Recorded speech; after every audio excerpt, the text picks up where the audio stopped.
నమస్తే, welcome to KR TV. నేను మీ క్రాంతి.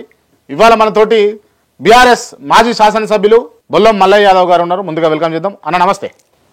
జై తెలంగాణ అన్న. జై తెలంగాణ. జై తెలంగాణ అన్న. జై కేసీఆర్. జై తెలంగాణ అన్న. జై కేసీఆర్. జై తెలంగాణ. జై కేసీఆర్. బాగుండ్రా? మాట మెత్తగా వస్తుందన్న. మనిషి గట్టిగా ఒకటిదా కానీ మాట మెత్తనే ఉంటుంది. మాట మెత్తనే ఉంటుంది అన్న. ఓడిపోయిన బాధతోట అది బాధ ఏముంది, నాకు కొత్తగా అదిగా ఓటమి. 2009లో టికెట్ దగ్గరకు వచ్చిన తర్వాత అయిపోయింది, ఇండిపెండెంట్గా వేసిన. 2014లో పక్కన ఉన్న వాళ్ళు ఎన్నిపోటు పొడిచిరు, ఓడిపోయినా. 2018లో గెలిచిన, 2023లో కామన్. అది పెద్ద గెలిపోవటంలో పెద్ద లెక్కేం కాదు. జనాలలో ఉండాలనుకున్నా నా పని నేను చేసిన, జనాలలో నాకుండే గుర్తింపు గౌరవం ఉంది, అది చాలు. ఓకే, అంతవరకే. ఇక ఇబ్బంది ఏమి అనిపిస్తలేదా ఓడిపోయినందుకు? సహజంగా ఉంటుంది, మానసికంగా కొంత ఉంటుంది, కొంత మామూలుగా వేరే వాళ్ళు చులకనగా మాట్లాడేటోళ్ళు ఉంటారు. ఇవన్నీ సహజమే. కానీ ప్రజాసేవలో ఉండాలనుకున్నాం, గెలిపోవడంలో సహజమే. అవి కొత్త, నాకేం కొత్త కాదు. ఇందిరాగాంధీ ఓడిపోయింది, రామారావు ఓడిపోయిండు, అంబేద్కర్ ఓడిపోయిండు. వాళ్ళ లాంటి వాళ్ళకే తప్పలేదు. ఎన్జీ రంగా 6 సార్లు వరుసగా. అంటే ఇప్పుడు పెద్ద పెద్దలతో అందరితో బొల్లం మల్లయ్య యాదవ్ పోల్చుకుంటుండా?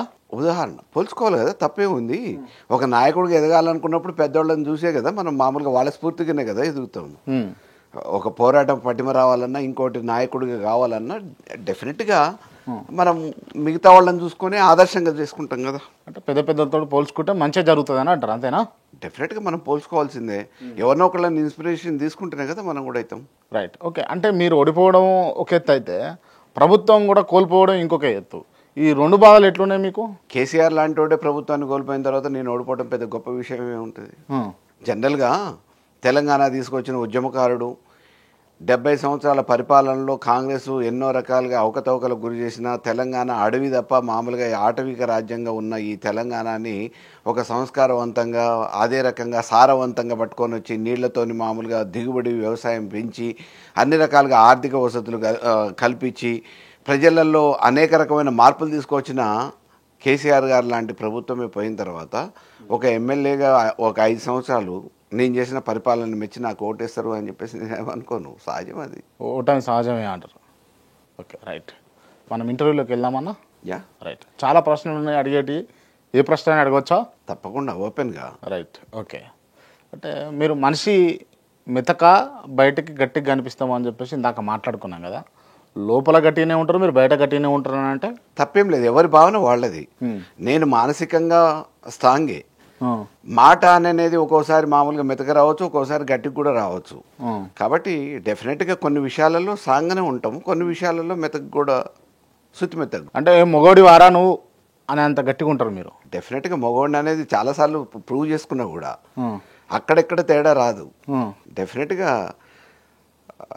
పెంపకం కానీ, పెరిగిన వాతావరణం కానీ, నేను మామూలుగా చూసింది కానీ, నేను చేసింది కానీ అన్నీ మగోడు లెక్కనే చేసినా మొగతనం. బూతులు మాట్లాడతారా అన్న మీరు?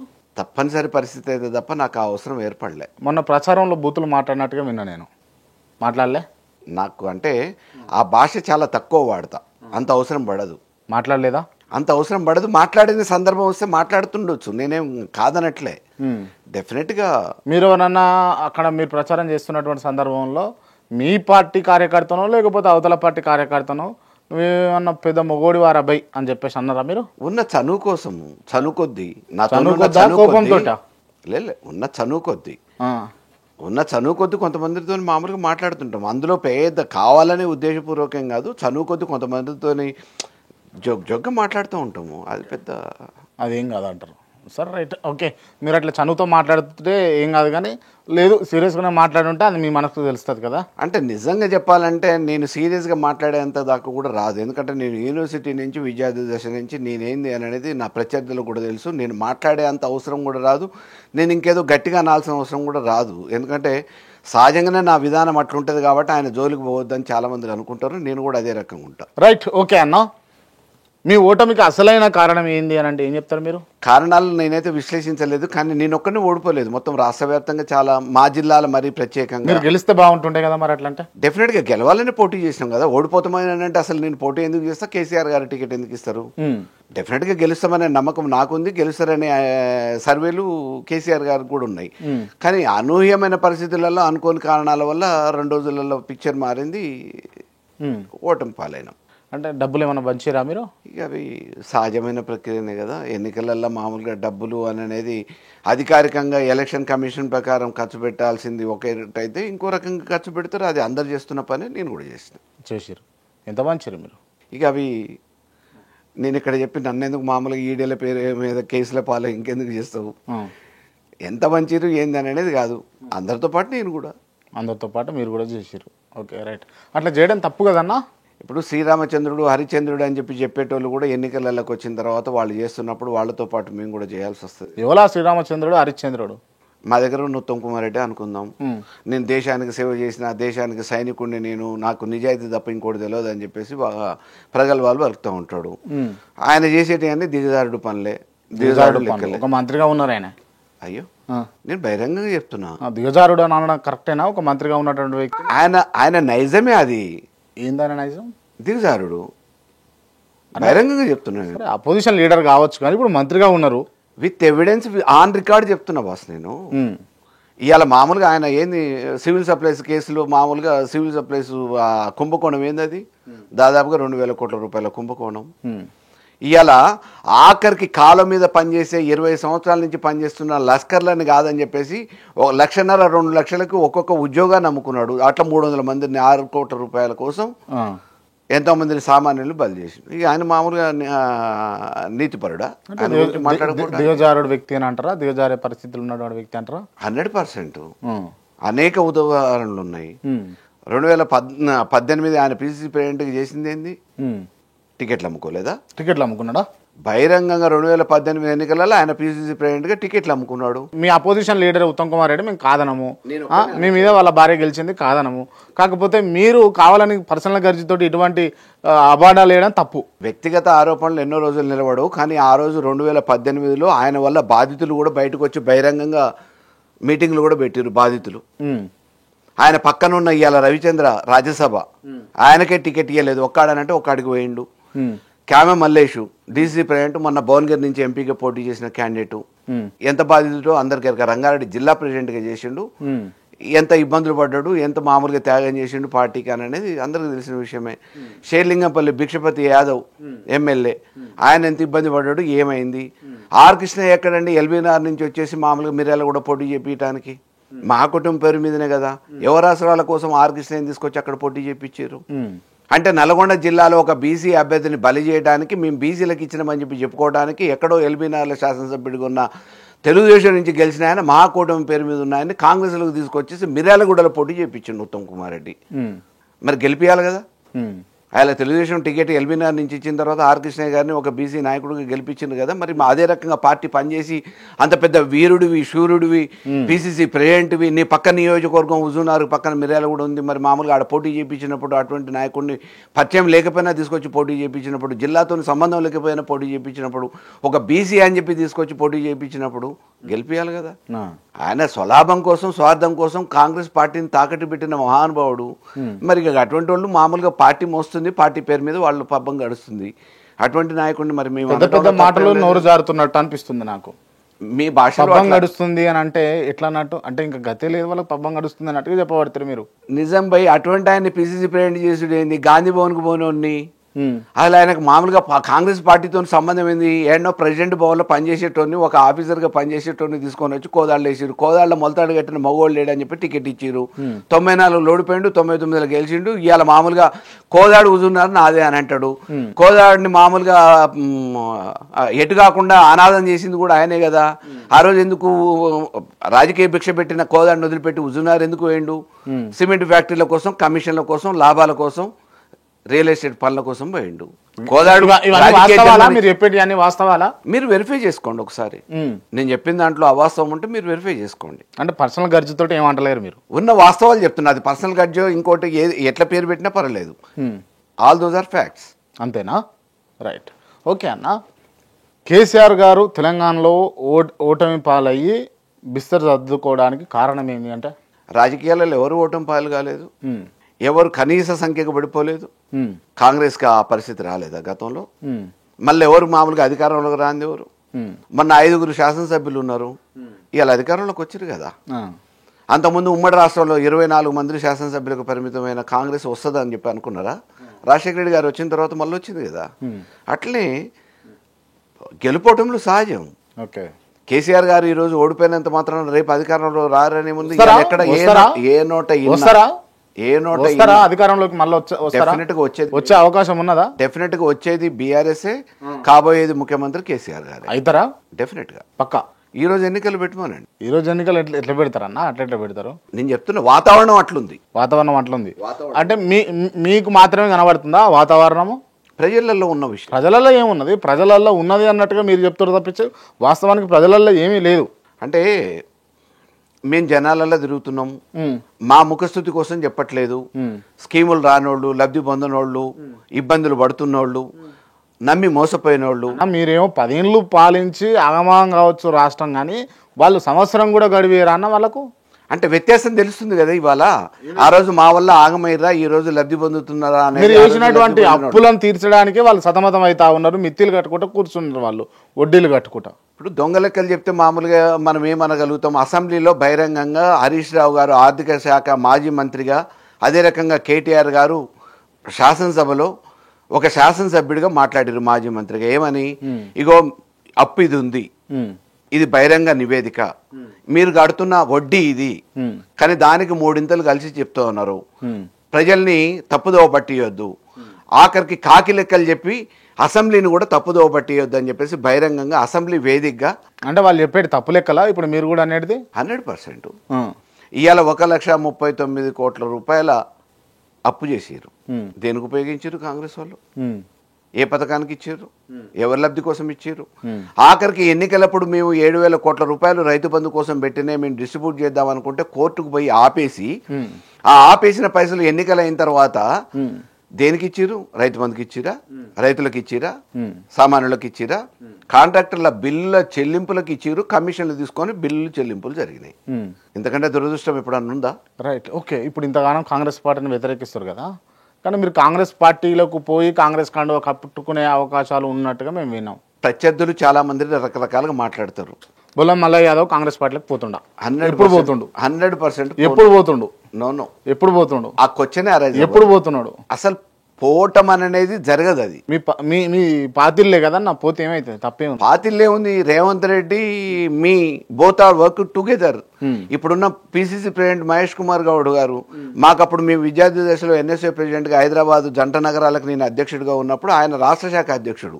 మాకు అసోసియేషన్ ఉంది, పార్టీ మీద మాకు కోపమేం లేదు.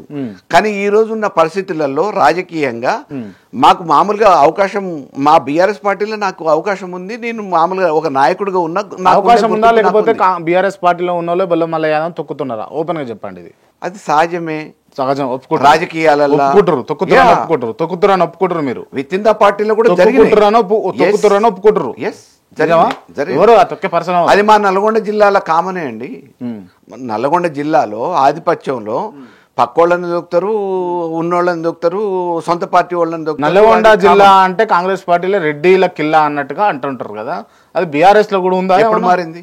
బీఆర్ఎస్ లో కూడా ఉందా ఏమన్నా? ఎప్పుడు మారింది? ఎప్పుడు మారింది? అప్పుడు ఇప్పుడు ఎప్పుడు మారలే. అది కాంగ్రెస్ లో కదా, ఇప్పుడు బీఆర్ఎస్ లో కూడా రెడ్డి లేదేనా? ఆవా మా దగ్గర కూడా అంటే ఉన్న వాస్తవం మాట్లాడుకుందాం. నేను చెప్పకపోయినా కానీ అదేం దాగేది కాదు కదా. మరి శాసనసభ్యులైనా మామూలుగా మంత్రి పదవులైనా అన్ని వాళ్ళకే ఉన్నాయి కదా. డెఫినెట్ గా అది కాదని నేను వాస్తవం. అంటే బీసీ బిడ్డ కాబట్టి బొల్లం మల్లయ్య యాదవ్ తొక్కబడుతున్నాడు అంటే తొక్కబడుతున్నా అని నేను చెప్పుకోను. నన్ను దొక్కేటోళ్ళు కూడా ఉండరు. నా శక్తి ఏందో నాకు తెలుసు. వాళ్ళు చేసేది వాళ్ళు చేస్తారు, నేను నా పోరాటం నేను చేస్తూనే ఉంటా. పోరాటమే చేస్తారా, ఇంకేమన్నా చేస్తారా? ఇప్పుడు నా మనుగడ కోసం నా ప్రయాణం నేను కొనసాగిస్తూనే ఉంటా. నా వల్ల ఇబ్బంది పడతాము, భవిష్యత్తులో రేపేమన్నా ప్రత్యర్థులుగా మారతారా, లేకపోతే నాకేమన్నా కౌంటర్ అవుతారా, లేకపోతే నా మాదిరిగానే పోటీ పడే పరిస్థితికి వస్తారా అని చెప్పి అనుకొని అభద్రతాభావంతో ఉన్నోళ్ళు ఏమన్నా నా మీద ప్రయోగాలు చేస్తారు. దానికేం పెద్ద భయపడేదేం లేదు, కుంగిపోయేదేం లేదు. ఎదుర్కొనే శక్తి నాకుంది. మానసికంగా భగవంతుడు శక్తి ఇచ్చిండు, డెఫినెట్గా ఎదుర్కొంటాడు. అంటే ఏకై కూసుంటాడు కాబట్టి బొల్లం మల్లయ్య యాదవ్ పక్కన పెడితే బాగుంటుందని ఆలోచిస్తారు, అంతేనా? రాజీ అనేది ఉండదు. నేనేం పొరపాట్లు చేసేది లేదు, నాకేం దొంగ వ్యాపారాలు లేవు. రాజకీయాలను ఎంచుకున్నా. అంత సత్యహరిశ్చంద్రులా మీరు? విద్యార్థి దశ నుంచి నేను రాజకీయాలలోనే ఉన్నా.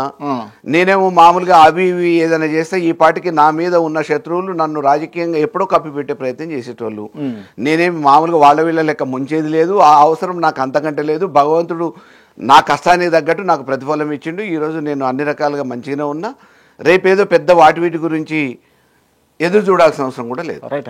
ఇంత ధైర్యంగా చెప్తా ఉన్నారు, ఇంత గంభీరంగా చెప్తా ఉన్నారు కదా, నాకున్న శక్తి అదే. రైట్. మీరు 2018లో టికెట్ కోసం బీఆర్ఎస్ పార్టీలో ఏడ్చిర్రా అన్న? టికెట్ కోసం ఏడవలే. మీరు రీకలెక్ట్ చేసుకోండి. నాకు మహాకూటమి పేరు మీద 2018లో పార్టీ పరంగా అన్యాయం జరిగినప్పుడు ఒక టీవీ ఇంటర్వ్యూ మీ లెక్కనే TV9 ఏంటి మీ భవిష్యత్ ప్రణాళిక అని చెప్పేసి అన్నప్పుడు ఏముంది, దాదాపుగా 15 సంవత్సరాలుగా నీ నియోజకవర్గాన్ని నమ్ముకొని ప్రజల్ని నమ్ముకొని ఒక రాజకీయ పార్టీకి అనుచరుడుగా నా విద్యుత్ ధర్మం నిర్వహించి నేను ప్రజల మధ్యలో ఉన్న కుటుంబాన్ని కూడా నేను మామూలుగా పరిగణలో అంటే లెక్క చేయకుండా ఎక్కువ టైం ఇవ్వకుండా పెరిగే పిల్లల్ని కూడా పక్కకు పెట్టి రాజకీయానికి ఎక్కువ టైం ఇచ్చి నా భవిష్యత్తు కోసం ప్రణాళిక చేసుకున్నా. ఇప్పుడు అనుకోని పరిస్థితులలో మహాకుటుంబం మీద నన్ను బలిపశువుని చేసిరు. ఏమవుతుందో తెలియదు అన్నప్పుడు నాకు నేనుగా ఎమోషన్ అయినా కళ్ళ బట్టి నీళ్ళు వచ్చినా ఏడ్చిన. దాంట్లో అదేమి టికెట్ వచ్చిందా? నేను ఏడ్చినందుకు టికెట్లు ఇస్తారా? ఏడ్చినందుకు టికెట్లు ఇస్తారా? ఎందుకు వచ్చింది టికెట్? ఎందుకు వచ్చింది? మీరు అడిగిర్రా నాకు టికెట్ కావాలని బీఆర్ఎస్ నుంచి? ఇప్పుడు కేసీఆర్ గారు ఒక నియోజకవర్గానికి ఒక అభ్యర్థిని చూజ్ చేసుకున్నారు అని అంటే వారికి ఎన్ని రకాలుగా ఎన్ని కోణాలలో ఆలోచించి ఒక అభ్యర్థిగా చూజ్ చేసుకుంటారు. ఒక బలహీన వర్గాల నాయకుడిగా, అన్యాయం జరిగిన వ్యక్తిగా, ప్రజలలో ఉన్న వ్యక్తిగా నాకు అవకాశం ఇస్తే బాగుంటుంది అనే అభిప్రాయంతో కేసీఆర్ గారు కూడా నిర్ధారించుకొని నాకు పరిచయం లేకపోయినా పిలిచి అవకాశం ఇచ్చారు, టికెట్ ఇచ్చారు, ప్రజలు కూడా గెలిపించారు. అన్న మీరు నిజంగా ఎమ్మెల్యేగా ఉన్నప్పుడు 5 సంవత్సరాలు ఒక్క తప్పు కూడా చేయలేదా? తప్పు చేస్తే నా వెనక ఎటువంటి శత్రువులు ఉన్నారు? నన్ను భరిస్తుండేనా? ఏ తప్పులు లేకుండానే అపవాదుల పాలు చేయడానికి అనేక రకమైన ప్రయత్నాలు చేసిన వ్యక్తులు నిజంగా నేను తప్పంటూ చేస్తే ఊరుకుంటారా? భూతద్దంలో పెట్టి చూపిస్తారు. అంత పెద్ద శత్రువులు ఉన్నారా బొల్లమల్ల యాదవ్కు? అంటే మరి నేను మామూలుగా 2004 నుంచి ఒక నియోజకవర్గంలో పనిచేసిన. ఆ రోజు మామూలుగా ఎమ్మెల్యేగా ఉన్న ఉత్తమ్ కుమార్ రెడ్డి ఆయన కంట్ల నలుసు అనుకున్నాడు. 2014లో అంటే 2012లో నేను టీడీపీలోకి వచ్చిన. ఆ రోజు ఉన్న శాసనసభ్యుడు టీడీపీ నుంచి ఆయన. నేను 2009లో ఇండిపెండెంట్గా పోటీ చేస్తే దానివల్ల లబ్ధి పొంది బయటపడ్డ ఆయన కంట్లో నలుసు అనుకున్నాడు. ఆ తర్వాత ఈయన వల్లనే కదా మా ఉనికికి ప్రమాదం వస్తుందని చెప్పేసి ఇద్దరు కట్టగట్టుకొని కూడా నా మీద ప్రయోగాలు చేసిరు, చేస్తూనే ఉన్నారు. వీటన్నిటినైతే తట్టుకొని ఎదుర్కొని నిలబడగలుగుతున్నా కదా. మీరు ఇప్పుడు చెప్పండి, ఇప్పుడు ఉన్నటువంటి రేవంత్ రెడ్డి పరిపాలన బాగుంది, గతంలో బీఆర్ఎస్ కేసీఆర్ పరిపాలన బాగుండేనా అంటే నిజంగా చెప్పండి. అంటే ఒక ప్రతిపక్ష నాయకుడిగా నేను మామూలుగా మా పరిపాలనే బాగుంది, రేవంత్ బాగలేదు అనంట. కానీ సామాన్యులు ఏమంటారు ఆలోచించండి. సామాన్యులు ఒక పథకం రాలేదని అంటున్నారు, రైతు బంధు రాలేదంటున్నారు, రుణమాఫీ సంపూర్ణంగా జరగలేదని అంటున్నారు, ఏదో హామీలు ఇస్తానన్న వాటిని నెరవేరుస్తారేమనే నమ్మకంతో మేము ఓటేసినాం, ఈరోజు మొండి చేయి చూపించారు అని చెప్పేసి ప్రజలే చెప్పుకుంటారు కదా. మొండి చేయి ఏమన్నదన్నా, మంచిగా బస్సు వచ్చింది, బస్సు వల్ల ఉచితంగా మహిళలు ఎక్కడికి పోవాలంటే అక్కడికి రావాలంటే వాళ్ళు సునాయాసంగా పోతురు వస్తున్నారు, రైతు బంధు ఇస్తా ఉన్నారు, రైతు భరోసా పేరిట రుణమాఫీ, మీరు చేయలేని రుణమాఫీ చేసిర్రు, మీరు ఇవ్వలేని ఉద్యోగాలు ఇచ్చారు విద్యార్థులకు. ఇంకా ఎందుకు నెగిటివిటీ స్ప్రెడ్ చేస్తారు కాంగ్రెస్ మీద మీరు? ఇప్పుడు నాకు పుట్టిన కొడుకుని వేరే వాళ్ళు మామూలుగా ముద్దాడి నా కొడుకు అంటే ఏం చేస్తాం? మేము ఇచ్చిన ఉద్యోగాలకు వాళ్ళు ఉత్తర్వులు ఇచ్చేసి మామూలుగా అపాయింట్మెంట్ లెటర్స్ ఇచ్చేసి మేము ఉద్యోగాలు ఇచ్చినామనంటే ప్రాసెస్ అనేది మా బిడ్డ అంటారు. ఇప్పుడు కంటిన్యూస్ ప్రాసెస్లో రిటర్న్ ఎగ్జామ్ పెట్టింది మేము, రిజల్ట్స్ అనౌన్స్ చేసింది మేము, ఇంతలో ఎన్నికల కోడ్ వచ్చింది, అపాయింట్మెంట్ ఆర్డర్లు. అంటే మీకు అవన్నీ ఏ శాతకాలే మేము ఇచ్చినాము, మేము ఇచ్చి చూపించినాము అని చెప్పేసి వాళ్ళు అన్నారు. చేత కాకపోతే ఎగ్జామ్లు ఎట్లా పెట్టినాం? మరి మీరు ఎగ్జామ్లు పెట్టండి. ఇప్పుడు రిమైనింగ్ ఇంకా చాలా ఉన్నాయిగా. మీరు ఇచ్చిన మాట ప్రకారం సంవత్సరానికి ఎన్ని ఉద్యోగాలు ఇస్తా అన్నారు, ఇవ్వండి. రిక్రూట్మెంట్ కంప్లీట్ చేయండి. ఎవరు వద్దంటున్నారు? ఉన్న ఉద్యోగస్తులకు జీతాలు ఇచ్చే పరిస్థితి లేదు. పెన్షనర్లకు ఇంతవరకు నెల నెల జీతాలు రావట్లే, వాళ్ళ పెన్షన్ అమౌంట్ రావట్లే. ఆర్థిక పరిస్థితి అతలాకుతలం అవుతుంది. రాష్ట్ర పరిస్థితి చిన్నాభిన్నమైపోయింది. ఈ పరిస్థితిని కాపాడండి, చక్కదిద్దండి. ఇదంతా లేకుండా మామూలుగా ప్రతిపక్ష వాళ్ళని తిట్టడం వల్ల లాభం ఏముంది? మేము అడగకపోతే మామూలుగా ఇంకా నువ్వు ఇంట్లో కూర్చుంటే వచ్చే ప్రయోజనం ఏముంది? మేము అడుగుతూనే ఉంటాం కదా. డెఫినెట్గా మా పాత్ర మమ్మల్ని అడగమనే కదా ప్రతిపక్షం ఇచ్చారు, మేము అడుగుతూనే ఉంటాం. ప్రతిపక్షం అంటే ఓన్లీ కేటీఆర్, హరీష్ రావేనా? ఇక మిగతా లీడర్లు లేరా? ఎందుకు ఇప్పుడు గెలిచిన శాసనసభ్యులు ఎవరు మాట్లాడుతారు? అసలు అసెంబ్లీలో మాట్లాడడానికి అవకాశం ఉండదు వాళ్ళకు. ప్రెస్ మీట్లు పెట్టి ఇండిపెండెంట్గా మాట్లాడడానికి అవకాశం ఉండదు. మీరు ఏమైనా ప్రెస్ మీట్ పెట్టిరా మీరు చెప్పండి. నేను పెట్టిన వాటిని ఎన్నిటిని ఇచ్చిరు అనేది కూడా అవసరం కాదు. ఎన్ని పత్రికలు ఇస్తున్నాయి, ఎన్ని మీడియా ఛానల్స్ ఇస్తున్నాయి. ఎగ్జాంపుల్, మేము రోజుకొక మీడియా సమావేశం పెట్టినా లేకపోతే కార్యక్రమాలు చేసినా వాటిని ఇచ్చే పరిస్థితి ఈరోజు యాజమాన్యాలకు ఉందా? మాకు ఇవ్వండి, మేము ఖచ్చితంగా ఇస్తాం టెలికాస్ట్. డెఫినెట్గా మామూలుగా మేము రెగ్యులర్గా మీకు ఇంటిమేట్ చేస్తాం, మెసేజ్ కూడా పెడతాం. డెఫినెట్గా మీ కెమెరామెన్ని రిపోర్టర్ని ఎంగేజ్ చేయండి. Right, okay. మీరు ఇప్పుడు ఈ నేను అడిగినటువంటి ప్రశ్నకు సమాధానం చెప్పండి. బీఆర్ఎస్లో డామినేషన్ ఉందా లేదా? చేస్తాను. ఏముండదు. ఎవరి పని వాళ్లే, ఎవరి నియోజకవర్గానికి పరిమితమై వాళ్ళు ఆ శాసనసభ్యులు, మాజీ శాసనసభ్యులు పనిచేసుకుంటూనే ఉంటారు. ఒకళ్ళ దాంట్లో ఒకళ్ళు జోక్యం చేసుకోవద్దు అనేది పార్టీ అధిష్టాన నిర్ణయం. కానీ జరుగుతూ ఉంటాయి. కొంతమంది ఆధిపత్యం కోసమో, రేపటి భవిష్యత్తు కోసమో, ముందు జాగ్రత్త కోసమో, మాకేడ పోటీకి వస్తారో అని చెప్పేసి అక్కడో ఇక్కడో జరుగుతాయి. అది రాజకీయం, దాన్ని ఎవరు కాదనలేరు. కానీ ప్రోత్సహించేది అధిష్టాన పరంగా కేసీఆర్ గారి దగ్గర నుంచి ప్రోత్సాహం అయితే అటువంటి వాటికి ఉండదు. ఎవరు స్వతంత్రంగా వాళ్ళు పనిచేసుకోవచ్చు. మీరు ప్రచారం చేసే కార్యక్రమంలో కేసీఆర్ గారు రావడం జరిగింది, మీటింగ్ పెట్టడం జరిగింది, బాగానే సపోర్ట్ చేస్తూ మాట్లాడాడు. మీ బీసీ బిడ్డ బొల్ల మల్లయ్య యాదవ్ను మీరు గెలిపించాలి అన్నట్టుగా చెప్పిండు కదా. అయినా కూడా కోదాడ ప్రజలు ఎందుకు విస్మరించారు అని అంటే ఇక దాని కారణాలు ఇది అని చెప్పలేము. ఆ రోజు గెలిపించినప్పుడు కూడా 2018 ఎన్నికలప్పుడు మహాకూటమి పేరు మీద బహిరంగ సభ ఒకటి జరిగింది. అది ఎన్నికల ప్రచార ముగింపు సభ. రాహుల్ గాంధీ వచ్చాడు, చంద్రబాబు నాయుడు వచ్చాడు, కమ్యూనిస్ట్ నాయకులు వచ్చారు, మహాకూటమి నాయకులు అందరూ వచ్చారు. అది ముగింపు సభగా పెట్టి కోదాడు గెలిపించుకోవడానికి కాబోయే ముఖ్యమంత్రి అని కూడా ఆ రోజు నా మీద ప్రత్యర్థిగా పోటీ చేసిన, ఈ రోజు గెలిచిన అదే పద్మావతి గారిని అనౌన్స్ చేశారు. అయినా ఇలా నన్ను గెలిపించారు కదా. ఈరోజు కేసీఆర్ గారు సభ పెట్టారు, వాళ్ళు ఏ సభ కూడా పెట్టలే. కానీ మామూలుగా తీర్పు వాళ్ళకు అనుకూలంగా ఇచ్చారు. దానికి కారణాలు ఏంది అని అనేది నేను విశ్లేషించుకోవడానికి ప్రత్యేకంగా ఇది అని చెప్పడానికి లేదు. ఎందుకనంటే 5 సంవత్సరాల నా ప్రయాణంలో, 20 సంవత్సరాల నా రాజకీయ అనుబంధంలో నియోజకవర్గంతో ఎన్నడూ కూడా ప్రజలతో మమేకమయ్యే ఉన్నా. ప్రజలు నాకు ఆ రోజు నుంచి ఈ రోజు వరకు అదే రకంగా రిసీవ్ చేసుకున్నారు. అదే రకంగా మామూలుగా మొదటి నుంచి ఇవాళ వరకు ఒక శాసనసభ్యుడిగా నేను వాళ్ళ ముందు ఏం బిహేవ్ చేయలే. ఒక కుటుంబ సభ్యుడిగా నన్ను ఆదరించారు. నేను కూడా అదే రకమైన నడవడికతో ప్రయాణం చేసిన. చివరికి ఆ రకమైన రిజల్ట్ వస్తుందని చెప్పేసి నేను ఊహించలేదు, చాలా మంది కూడా ఊహించలేదు. జరిగింది ఆ పరిణామం. చివరికి చూస్తే మా జిల్లా, మా పక్క జిల్లాలో కూడా అటువంటి పరిణామాలు ఎదుర్కొన్నాం. చేయగలిగేదే ఉంటుంది. రేవంత్ రెడ్డి పరిపాలన బాగాలేదు, రేవంత్ రెడ్డి దిగజారిన రాజకీయాలు చేస్తూ ఉన్నాడు, లేకపోతే డిస్కషను లేకపోతే డైవర్షన్ పాలిటిక్స్ చేస్తూ ఉన్నాడు అని చెప్పేసి నిన్న కేటీ రామారావు గారు విమర్శించారు. అది సబబేనా అట్లా విమర్శించడం? అంటే చేస్తుందా కాదా అనేది ప్రజలు కూడా ఆలోచిస్తూనే ఉన్నారు కదా, మేధావులు కూడా చూస్తూనే ఉన్నారు కదా. ఇప్పుడు పరిపాలన రేవంత్ రెడ్డి గారికి అవకాశం ప్రజలు ఇచ్చింది పరిపాలన చేయమని. గత ప్రభుత్వం చేసిన తప్పిదాల నుంచి మీరు బయటపడేసి అటువంటివి కాకుండా ప్రజలకు మేలైన సేవలు అందించాలని చెప్పేసి మీకు అధికారం ఉపజెప్పారు. కానీ సంవత్సర కాలం అయింది. ఏం చేస్తున్నాడు రేవంత్ రెడ్డి గారు? గతంలో ఇచ్చే పథకాలని కొనసాగించట్లేదు, వాటిని బ్రేక్ చేసిండు. దాని మీద ఆధారపడ్డ సామాన్యులు ఈరోజు అల్లకల్లోలం అవుతున్నారు. రెండోది, రాష్ట్ర ఆర్థిక పరిస్థితి మెరుగవటానికి చేస్తున్నది ఏంది? ఇవాళ రియల్ ఎస్టేట్ రంగం కుప్పగూలిపోయింది. దానికి ప్రధాన కారణం ఈయన విధాన నిర్ణయాలే కదా. జిహెచ్ఎంసీ పరిధిలో కానీ, హెచ్ఎండిఓ పరిధిలో కానీ పర్మిషన్లు అనేటివి ఇప్పటి వరకు ఇవ్వలేదు. స్క్వేర్ ఫీట్కి 50 రూపాయలు వసూలు చేయాలని ఒక నిబంధన పెట్టిరు అంతర్గతంగా అనేది చర్చ. దానివల్ల నష్టం ఎవరికి? హైడ్రా అనే పేరు మీద ఈరోజు జరుగుతున్నది ఏంది? మూసీ అనే పేరు మీద సామాన్యులు రోడ్డు మీదకి తీసుకొస్తున్నారని చెప్పి ఇవాళ హైదరాబాద్లో ఎవరైనా ఇల్లు కొనాలని అంటే చెరువు 3 కిలోమీటర్ల దూరంలో ఉన్నా కానీ ఇది హైడ్రా పరిధిలోకి వస్తుందని, రేపెప్పుడు వచ్చి మళ్ళీ ఈ పని చేస్తారు అనే ఉద్దేశంతో భయపడి ఇల్లు కొనడానికి, ప్లాట్లు కొనడానికి భయపడుతున్నారు. ఇవాళ రియల్ ఎస్టేట్ రంగం కుప్పగూలిపోయింది కదా. దీని ప్రభావం రాష్ట్రం అంతా పడ్డది కదా. దానివల్ల రిజిస్ట్రేషన్ ఛార్జీలు రావట్లేదు కదా. ఆదాయం రాష్ట్ర ప్రభుత్వానికి కూడా పడిపోయింది కదా. ఆ రోజు రాష్ట్ర ప్రభుత్వానికి నెలవారీగా వచ్చే ఆదాయం ఏంది, ఈ రోజు వచ్చే ఆదాయం ఏంది? ఆ రోజు రియల్ ఎస్టేట్ రంగాన్ని నమ్ముకొని వేరు రాష్ట్రాల నుంచి సామాన్యులు కానీ, వ్యాపారస్తులు కానీ ఎంతమంది వచ్చారు? ఇవాళ ఉన్నోళ్ళు ఎంతమంది ఇక్కడ ఉన్నారు, ఎంతమంది బయటకు వెళ్ళిపోయారు? ఇవన్నీ బేరీ చేసుకోవాల్సిన అవసరం ఉంది కదా. సామాన్యులు, చదువు రానోళ్ళు, ఏ వ్యాపకం తెలియని వాళ్ళు కూడా హైదరాబాద్కి వచ్చి ఏదో రకంగా బతకొచ్చు అని చెప్పేసి రియల్ ఎస్టేట్ రంగంలో నాటుకొని పోయారు.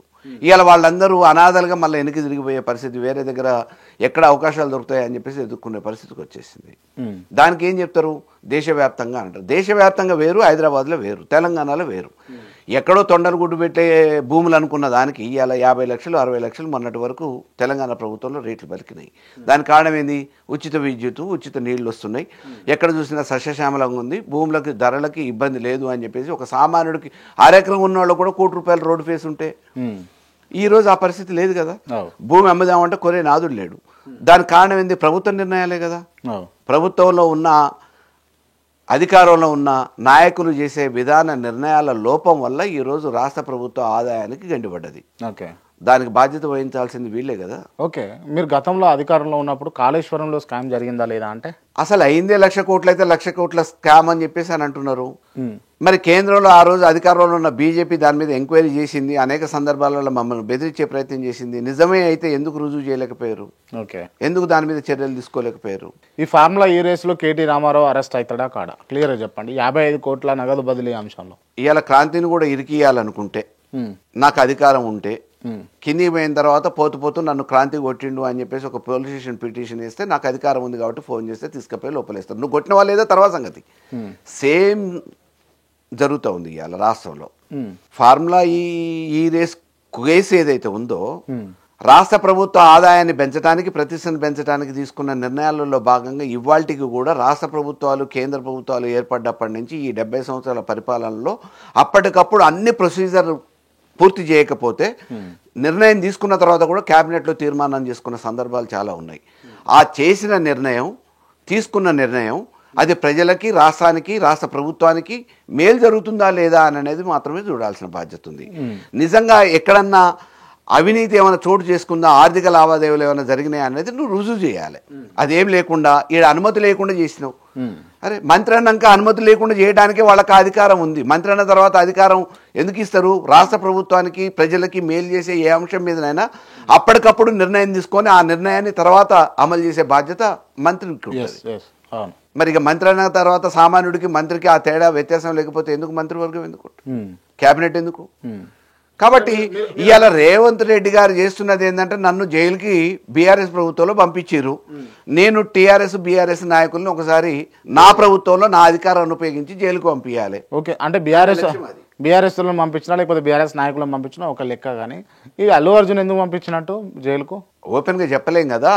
ఆయన పేరు గుర్తు రానందుకు, ఒక ముఖ్యమంత్రి పేరు గుర్తురాదా అనే ఒక ఆహంతో పంపించిండని కొంతమంది అంటారు.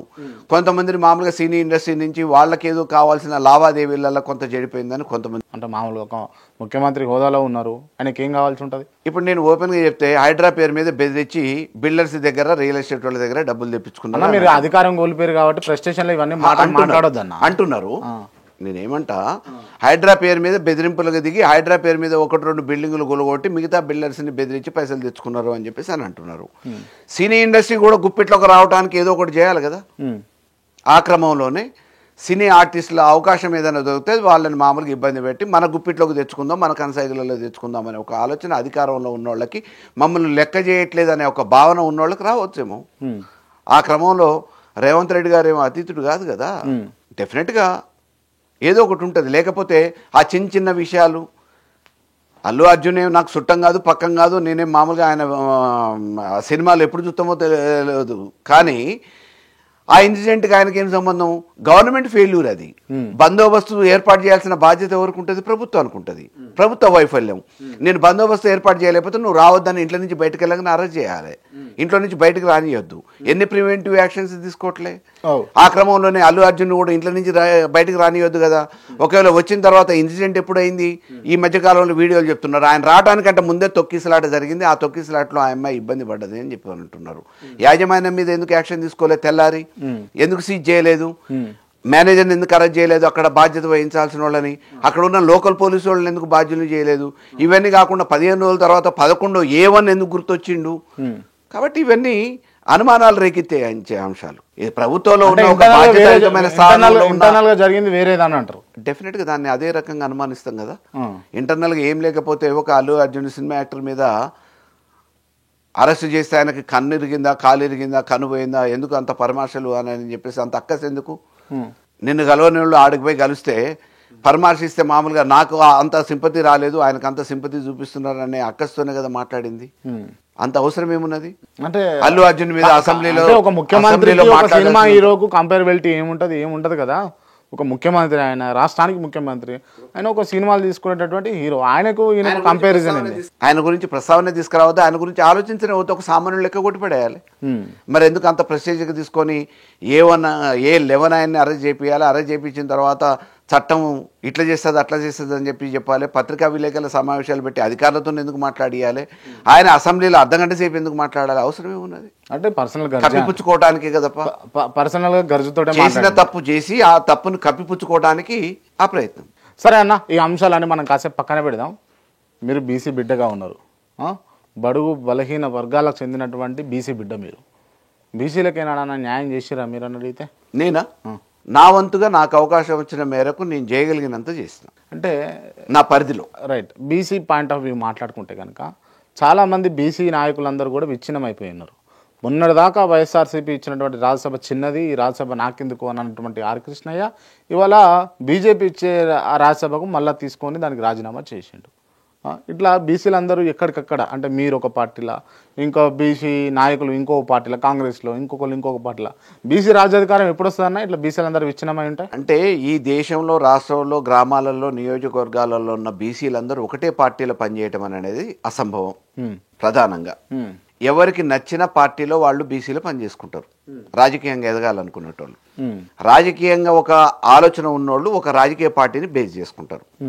కానీ ఆ రాజకీయ పార్టీలు ఈ 75 సంవత్సరాలుగా ఏం చేస్తున్నాయి, వాడుకొని వదిలేయటం తప్ప అవకాశాలు ఇస్తున్నాయి అని అంటే అది కేవలం వాళ్ళ అవసరాల కోసం వాడుకుంటున్నారు తప్ప ఎక్కడ అవకాశాలు ఇవ్వట్లేదు, అందరం ఎక్కియట్లేదు అనేది ముమ్మాటికి వాస్తవం. ఒకసారి ఒక స్థాయిలో ఉన్న నాయకుడు ఒక అవకాశం వస్తే రేపు ఇంకో స్థాయిలో నాకేడా అడ్డొస్తాడు అనే ఉద్దేశంతో ఆ రోజు తప్పనిసరి పరిస్థితులలో అవకాశం ఇచ్చిన నాయకుడే మళ్ళీ ఈరోజు అతన్నే క్యారెక్టర్ అసాసినేషన్ చేయటమో, లేకపోతే ఇంకో రకంగా చేయటమో, బద్నాం చేయటమో, లేకపోతే అవకాశాలు రాకుండా చేయటమో చేసి ఆ బీసీ అనే కార్డును కొట్టేసే ప్రయత్నాలు జరుగుతూ ఉన్నాయి. అంటే ఒక బీసీ తోటి ఇంకో బీసీ తలకాయతోటే కొడతారు అన్నట్టు. బీసీ తలకాయతోనే కొడతారు, వాళ్ళ తలకాయను ఉపయోగించి కూడా రేపు ఎక్కడ పోటీకి వస్తాడో, మాతో పాటు ఈక్వల్ అయితే మళ్ళీ సమానంగా మంత్రి కోటాలకు రావచ్చు ఒక ఎమ్మెల్యే అయితే, లేకపోతే ఎంపీపీ చేసిన ఆయన రేపు మళ్ళీ జిల్లా పరిషత్కి రావచ్చు. మళ్ళీ ఒకసారి అవకాశం వచ్చినోడు రెండోసారి అతనే సీనియర్ అయితే మళ్ళీ మాకెక్కడ పోటీ, రిపీటెడ్ రాజ్యాధికారం ఉండొద్దు. ఎవరున్నారు అసలు చెప్పండి? అట్లా ఉన్నోళ్ళు ఒక రెడ్డి గెలిస్తే కంటిన్యూస్గా ఈయనే గెలుస్తాడు అని చెప్పి అని అంటారు. గెలిచినా ఓడిపోయినా ఆ నియోజకవర్గానికి ఆ పార్టీకి ఆయన ఇన్ఛార్జు. బీసీలలో చెప్పండి ఎవరి నుంచి అట్లా ఎవరికి ఇచ్చారు అవకాశం? గెలిచినోడనే రేపు టికెట్ రాదని ప్రచారం చేస్తారు. ఆయన ఓడిపోయినా ఆయన ఇన్ఛార్జ్ అని అంటారు. ఇక అది రాసి పెట్టినట్టే, పట్టా రాసి పెట్టినట్టే. ఇక ఆ నియోజకవర్గంలో సచిన తర్వాత ఆయన వారసులు కూడా మామూలుగా దీనికి పట్టాదారులు అని అంటారు.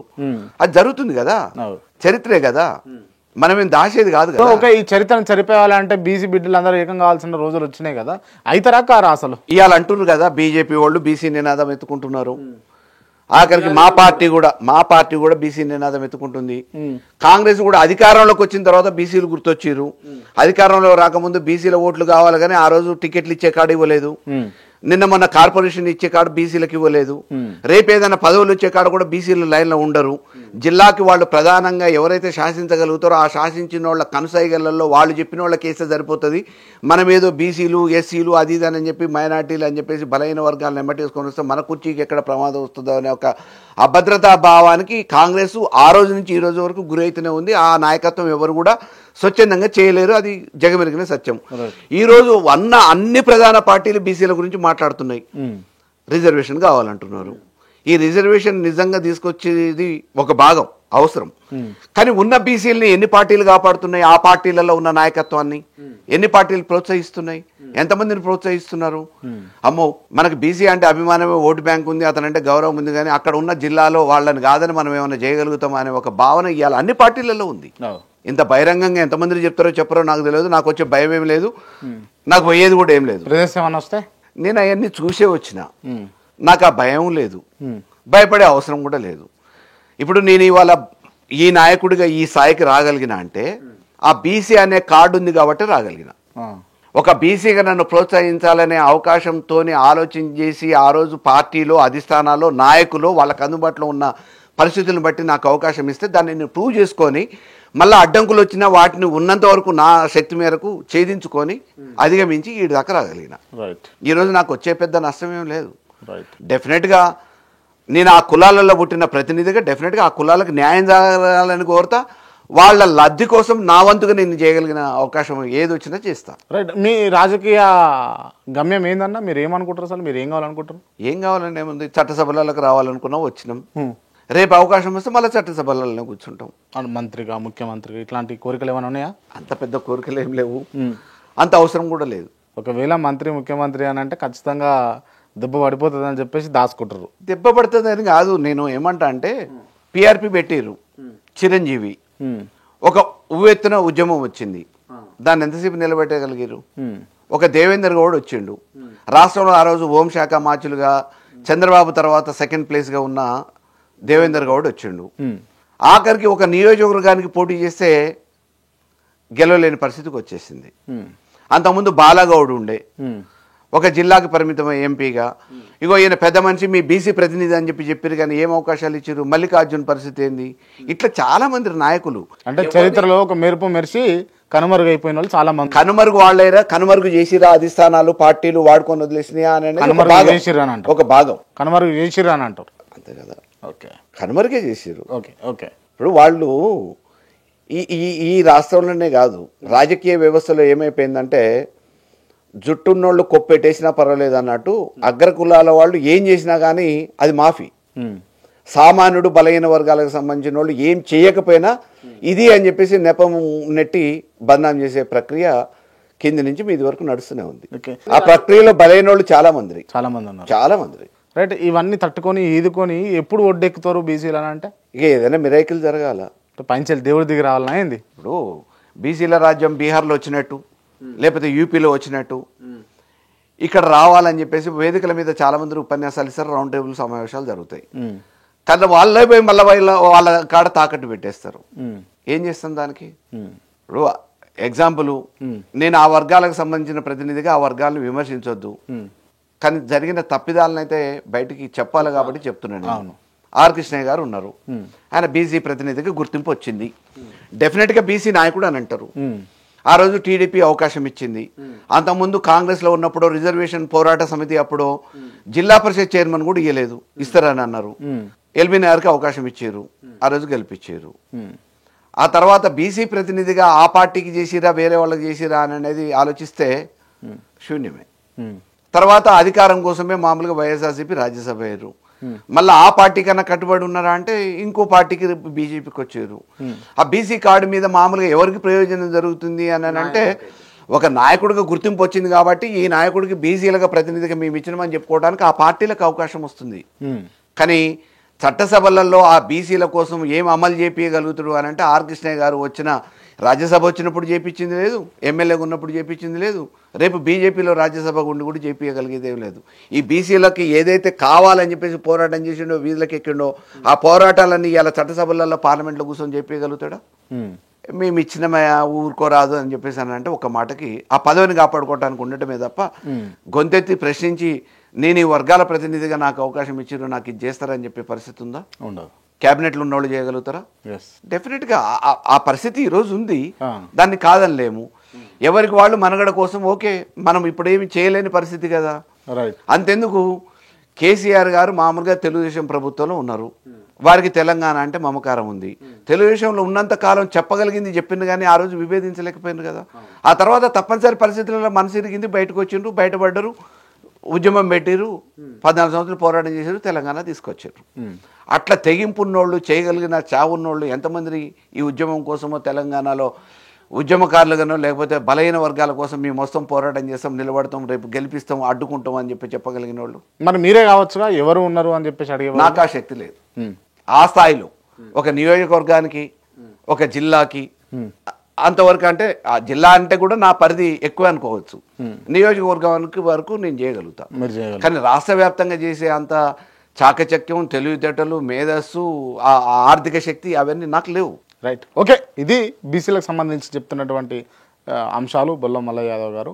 సో ఇకనైనా బీసీలు చైతన్యం కావాలి, బీసీ నాయకులకు పదవులు వస్తే బీసీలకు వచ్చినట్టు కాదు, బీసీలందరికీ పదవులు వస్తేనే బీసీలోకి వచ్చినట్టు ఇది గమనించుకోవాలి ముఖ్యంగా బీసీలు.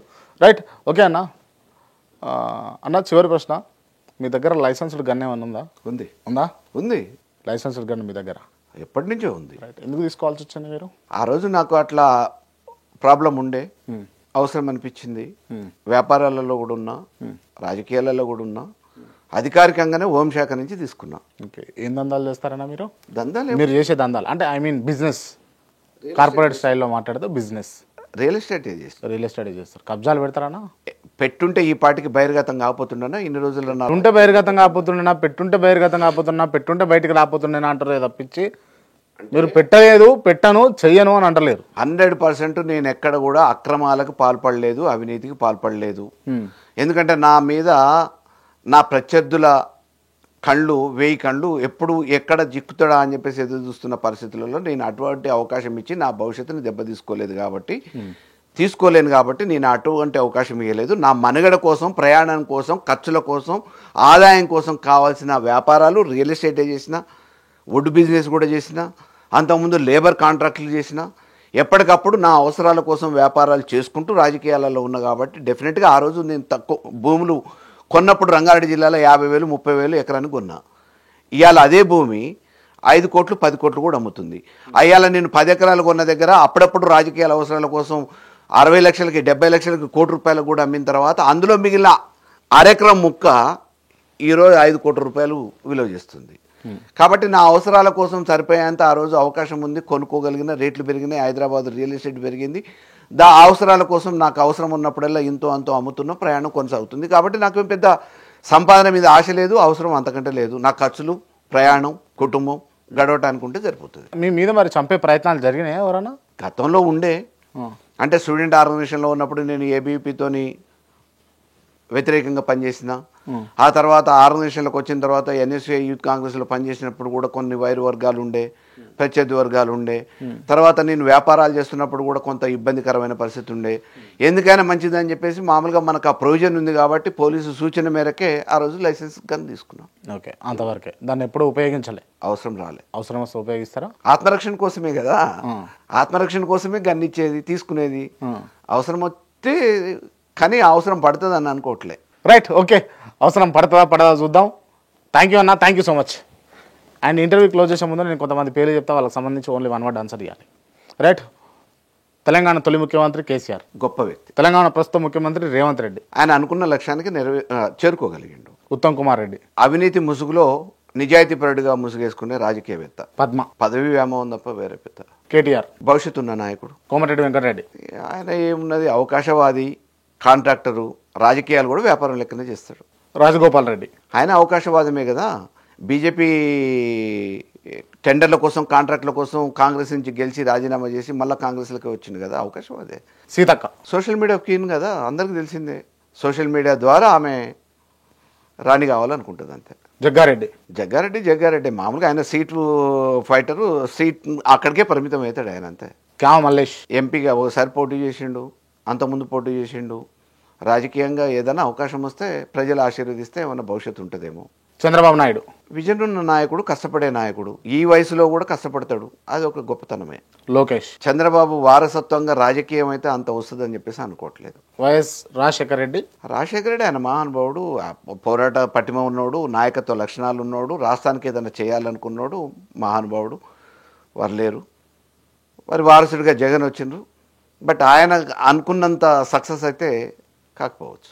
కల్వకుంట్ల కవిత, తప్పకుండా ఆమె ఏదో ఒక రోజు ఈ రాష్ట్రానికి ఒక ప్రధాన పాత్రలో ఉంటుంది, ఉద్యమ నాయకురాలు. హరీష్ రావు, భవిష్యత్తు ఉన్న నాయకుడు, డెఫినెట్గా ఒక ఉద్యమ స్ఫూర్తి, రాజకీయ అవగాహన ఉన్న చాణక్యుడు లాంటోడే.